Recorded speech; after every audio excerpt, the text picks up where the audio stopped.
Have you ever felt invisible, like the whole world was moving forward while you stayed stuck? For Jacob, Christmas wasn't a time of joy or hope. It had become a bitter reminder of happier times, buried under losses and loneliness. But this year, something extraordinary happened. Amid the twinkling lights and the smiles of strangers, Jacob's life took a turn he never could have imagined. In this video, you will discover a story that goes beyond the ordinary, where a simple gesture becomes the beginning of something grand. What if I told you that the miracle that changed Jacob's life could change yours too? Get ready for a journey that will touch your heart, challenge your beliefs, and reignite the hope you might have forgotten. He was the kind of person no one noticed, a shadow in the vibrant light of the city. Jacob, a simple man, carried the weight of hard years on his shoulders. Life had shaped him with precise blows. The loss of loved ones, jobs that didn't work out, and a loneliness that seemed to take root in his heart. He went through his routine like a broken clock, marking hours without purpose. In the morning, his footsteps echoed on the still sleepy streets as he headed to the small cafe where he always ordered the same thing. A cup of black coffee and a plain loaf of bread were enough to fill the void, at least physically. The walls of that place knew his empty expressions better than any human could. It was almost ironic. In a city so full of life, he felt like the only colorless soul. The Christmas season made everything harder. The lavish decorations and the sound of carolers filled the city, bringing back memories of days that seemed to belong to another life. Jacob passed by lit-up shop windows and smiling families, feeling like a stranger in his own land. There was a knot in his throat that seemed to tighten even more when he saw children running with presents in their hands. His small apartment was a reflection of his existence. Gray walls, old furniture, and the complete absence of any Christmas decorations. Not even a simple wreath on the door. He saw no point in celebrating something that seemed so far removed from his reality. While the city lights shone brightly, Jacob's nights were filled with piercing silence. Sometimes, he wondered how everything had come to this. Loneliness didn't arrive suddenly. It had been building up, like snow on a winter day. Each loss, each farewell, each shattered dream added another layer. Now, it seemed impossible to lift that crushing weight. And yet, he put one foot in front of the other because, after all, what else could he do? Jacob wasn't indifferent to the celebrations. He just didn't know how to connect with them anymore.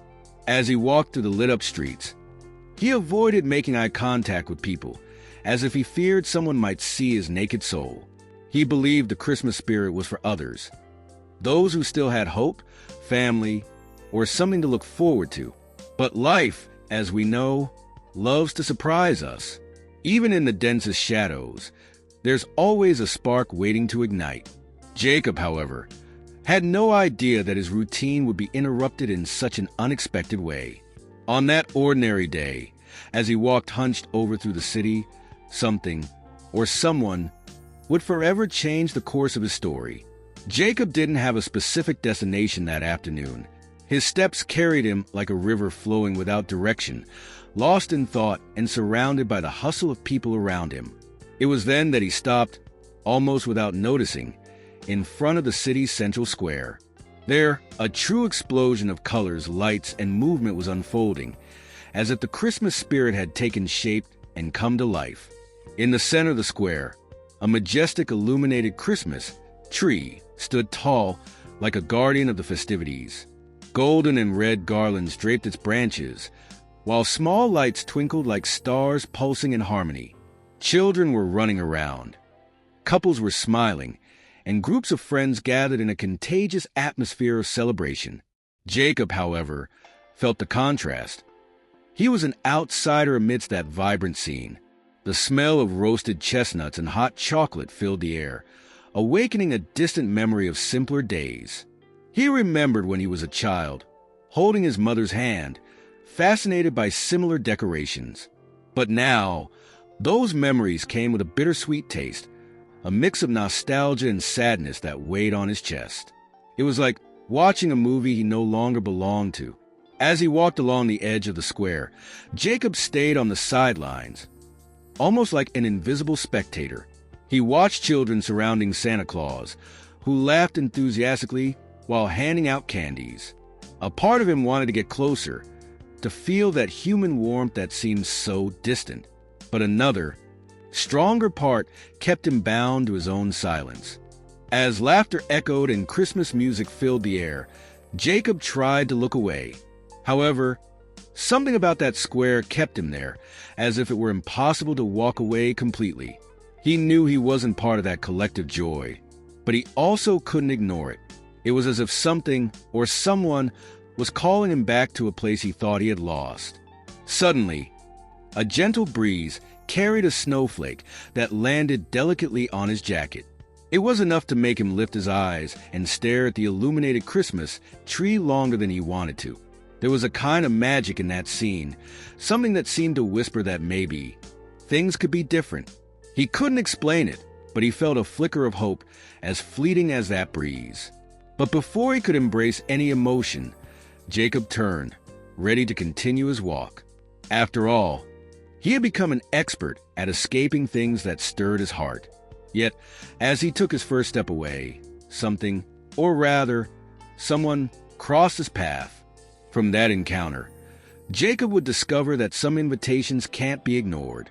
As Jacob was about to leave the square and return to his solitary refuge, a small voice made him stop.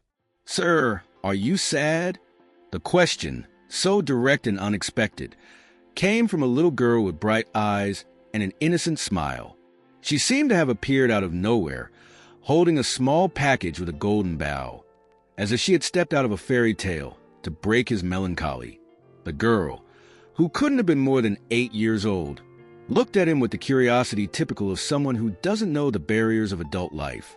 "My name is Lily," she said, waving the package like it was a magical invitation. Caught off guard, Jacob responded with a slight nod and an awkward smile, the kind of smile that didn't reach his eyes. But Lily wasn't deterred. She looked at him as if she had known him for a long time. "We're decorating cookies over there." She pointed to a table where other children were having fun with colorful icing and sprinkles. The scene was a stark contrast to what Jacob was carrying inside. Lily continued, "You should come too. It's fun and everyone loves Christmas cookies." The invitation seemed so simple, so unassuming, but Jacob felt a knot in his stomach. He didn't know how to respond. He tried to decline, mumbling something about being busy, but Lily frowned in disbelief. "Are you busy looking at the ground?" she said, with an honesty that drew a nervous laugh from Jacob. He wasn't used to such sincere responses, especially not from a child who challenges apathy so naturally. It was unsettling, yet somehow touching. Jacob hesitated. Part of him wanted to accept, maybe to see what would happen. But another part, the one he knew well, kept him rooted in place. "You don't have to do anything perfectly, you know," Lily insisted, with the tone of someone who already had all the answers. "You just need to try. That's what my dad always says." There was a simple, disarming truth in her words, something that echoed within him. Before Jacob could say anything else, Lily handed him the small package she was holding. "This is for you, even if you don't come. Everyone deserves a little Christmas." And with a smile as radiant as the lights in the square, she ran back to the table, leaving Jacob standing there, holding the package as if it were a treasure. He didn't know what to say, but he felt something inside him had moved, even if it was just a fraction of a millimeter. For a moment, he stood there, motionless, watching the table where Lily and the other children laughed carefree. There was something in that interaction that didn't make sense in his mind, but spoke directly to his heart. Jacob wasn't sure what he would do next, but he knew that little girl had planted something inside him, and like all seeds, it needed time to grow. Jacob stayed at a distance, watching the scene unfold in the square with a lost look in his eyes. The children laughed, parents tried in vain to manage the creative chaos, and the lights on the Christmas tree seemed to dance to the tune of the holiday songs. He squeezed the small package Lily had given him in his hands, as if that simple gesture carried a weight he still couldn't decipher. Meanwhile, his mind wandered to memories of other Christmases, to a time when he wasn't so distant from the celebrations. He remembered the smell of the cookies his mother baked, the warmth of family nights, and how the sound of bells always brought a feeling of hope. But now, all of that seemed to belong to another life, to a Jacob he could barely recognize. How did I end up here? He wondered silently, staring at the Christmas tree lights as if searching for answers. Loneliness wasn't something that appeared suddenly. It settled like a fog, little by little, stealing the brightness from his life. Losses, choices, and farewells had piled up like pieces of a dark puzzle. And he, without realizing it, had accepted that darkness as his only companion. The sound of a child's giggle brought him back to the present. He looked at the table where Lily, with her hands covered in icing, was showing off a clumsy but colorful cookie. Jacob couldn't help but smile, even if just briefly. There was something in that carefree joy that seemed to be waving at him, calling him to step out of his shell. But the resistance inside him was as strong as ever. He began to think about what Lily had said. Everyone deserves a little Christmas. That phrase echoed in his mind, prompting reflections he preferred to avoid. Had he closed himself off from the world so much that not even simple joy could reach him? Or was there still a chance, however small, that he could find something he thought was lost? The square, so full of life, seemed to cruelly contrast with the emptiness he carried. But at the same time, it was impossible to ignore the fact that, for a brief moment, Lily had crossed that invisible barrier. He wondered if there were other people like him there, hiding their pains amidst the lights and music. Maybe loneliness wasn't as unique as he had imagined. Jacob looked at the package once more, feeling a twinge of something that seemed like hope, but he didn't dare name it. He knew he couldn't stay there forever, but he also wasn't sure if he was ready to move on. So, he decided to wait a little longer, just to see what would happen. And it was at that moment, as the wind carried the distant sound of a choir singing, that something truly unexpected began to occur. While Jacob remained there, motionless, something peculiar started to happen. The sound of the choir, which had seemed distant before, became incredibly clear, as if each note carried a hidden message. He looked around, trying to locate where the heavenly melody was coming from, but he couldn't see anyone singing. It was as if the very air was infused with music, resonating directly in his heart. The cold night wind suddenly stopped, leaving the square wrapped in a reverent silence. The Christmas tree lights seemed to intensify, pulsing in sync with the music. Jacob felt a shiver run down his spine, but not from the cold. It was something deeper, something he couldn't name. He squeezed Lily's package tightly, as if it were the only thing anchoring him to reality. Suddenly, a shooting star streaked across the sky, crossing the horizon with such an intense glow that the entire square seemed to be illuminated for a few seconds.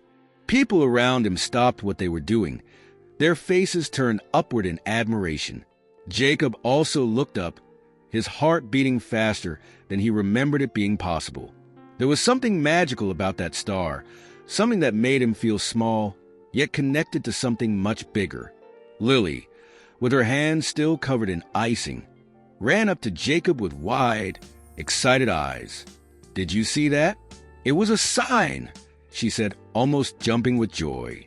He didn't respond immediately, still trying to process what had just happened. But there was something in her voice, a conviction so pure and genuine, that made him question his own doubts. Could that really be a sign? The music now seemed to be accompanied by an invisible choir, each note carrying a sense of peace he hadn't felt in years. Jacob felt his eyes well up with tears, but he didn't know exactly why. Maybe it was the star or the music, or the simple fact of being in that moment, surrounded by people who didn't know who he was, yet still shared the same night with him. People began to sing together, spontaneously, joining in the melody that filled the air. Jacob remained where he was, but something inside him started to move. It was as if the music was unearthing feelings he thought were lost forever. He felt an almost irresistible urge to approach, to join in that moment that seemed so much bigger than himself. And then, without being able to explain why, Jacob took a step toward the table where Lily was. Something was pushing him forward. Maybe it was the music, or the star, or the simple desire not to just be a spectator on such a peculiar night. He didn't know exactly what he would find, but for the first time in a long time, he wanted to discover. With hesitant steps, Jacob approached the table where the children were gathered, still holding Lily's package. His presence, initially, seemed to go unnoticed amidst the fun chaos of colorful icings and quirky-shaped cookies. But Lily, always attentive, broke into a smile when she saw him there. "I knew you would come," she said, as if it were the most natural thing in the world. Feeling out of place, Jacob sat down in an empty chair and looked at the ingredients spread out on the table. He hadn't touched anything like this since his youth, when he helped his mother bake cookies for Christmas. "You can start with this one," Lily suggested, pushing a simple star-shaped cookie toward him. Jacob took the hesitant icing, his hands slightly trembling. But as he made the first stroke, something inside him began to relax. The children's laughter filled the air, and Jacob, without realizing it, started to smile. It wasn't a forced smile, like the ones he used to put on to hide the pain, but a genuine, small, and shy smile. He looked at Lily and the other kids, who were playing and arguing about which color was more Christmas-like. For the first time in years, Jacob felt part of something, even if it was small. As he decorated more cookies, he began to chat with Lily and the others, answering questions and sharing old memories. "Have you ever seen real snow?" asked a girl, and Jacob told stories about the winters of his childhood. With each exchange of words, he felt the barrier around his heart weaken, as if the joy around him was slowly filling the empty spaces within him. The invisible choir, which had seemed like an illusion before, now felt more real than ever. Jacob looked around, realizing how the square had transformed for him. It wasn't just a place decorated for Christmas, but a living place, full of stories, connections, and small miracles happening every moment. He, who used to only see his own loneliness, now saw a much bigger world around him. Moved by that moment, Jacob did something he hadn't done in a long time. He laughed. It wasn't a timid laugh, but a deep giggle, triggered by a clumsy joke from Lily. That sound caught the attention of some nearby adults, who smiled upon seeing a man who was once so serious letting himself enjoy that moment of lightness. Jacob realized with surprise that he was happy too, and it was a happiness that didn't depend on big achievements, but on something as simple as company. At the end of the night, with his hands covered in icing and his heart lighter, Jacob helped the children organize the table and handed out the finished cookies. He couldn't explain what had changed inside him, but he knew something was different. As the Christmas music played in the background, he looked at Lily and silently thanked her for that moment. Deep down, Jacob felt that this was just the beginning of something bigger. The days following that night in the square were marked by subtle but powerful changes in Jacob's life. He began to show up regularly at Christmas festivities, becoming more involved in the activities each time. The man who was once invisible was now recognized by the smiling faces of the children and the kind words of the adults. It was as if the square, with its lights and joy, had become his new home. Jacob started making small gestures that made a big difference. He helped organize events, carried boxes of decorations, and even took a chance singing with the impromptu choir. At first, his voice was low and timid, but over time, it grew stronger. People began asking him to lead certain activities, and he, with a bewildered smile, accepted. It was impossible not to notice the transformation happening within him. Gradually, Jacob became an indispensable presence in the square. He knew everyone by name, was aware of each family's stories, and had a special way of making people feel welcome. He started noticing those who, like him before, seemed to be on the fringes of the festivities. When he encountered someone alone, he made a point to approach them, strike up a conversation, and invite them to join in. It was as if he knew exactly what those people needed. Lily, always by his side, proudly said, "You're like Santa Claus, just without the beard." Jacob laughed, but deep down, he felt there was some truth in that comparison. He realized that by spreading small acts of kindness, he was helping to transform lives, just as Lily had transformed his. The loneliness that once defined him was now replaced by a purpose he never imagined finding. On Christmas Eve, the square was more lit up and vibrant than ever. Jacob, wearing a red hat that Lily had insisted he put on, walked among the people with a sense of belonging that felt like a divine gift. He stopped beside the grand illuminated Christmas tree, looking up with a smile that reflected the peace in his heart. For the first time in many years, he didn't feel the emptiness. He felt gratitude. When the clock struck midnight, the square erupted in applause and laughter, celebrating Christmas with great enthusiasm. Jacob looked around and noticed something that deeply moved him. People no longer treated him like a stranger. He was part of that community, that collective joy. In that moment, he realized that the miracle that had happened to him could multiply infinitely. All he needed to do was keep sharing. From that Christmas onward, Jacob became a beloved and constant figure in the square. Every year, he led the celebrations, brought new ideas, and, most importantly, reached out to those who needed a bit of Christmas magic. His loneliness had transformed into a beacon of hope, and he knew with absolute certainty that he would never be the same again. So, what do you think Jacob would do now? His transformation wasn't just about finding joy during Christmas, but about understanding that small actions can create big changes. And what if, like him, you started spreading a little more love and hope to those around you? Maybe that lonely neighbor or that person who always seems rushed just needs a gesture from you to reignite something inside them. Life can be full of surprises, but miracles also need a bit of courage and action to happen. Are you willing to take the first step? How about starting today by helping someone or even allowing yourself to be helped? After all, the Christmas spirit is all about turning loneliness into connection and emptiness into purpose. If this story touched you, don't keep it to yourself. Subscribe to the channel and turn on notifications to keep learning and getting inspired. Together, we can create a space where every story counts and every person matters. So, how about being someone's miracle this Christmas?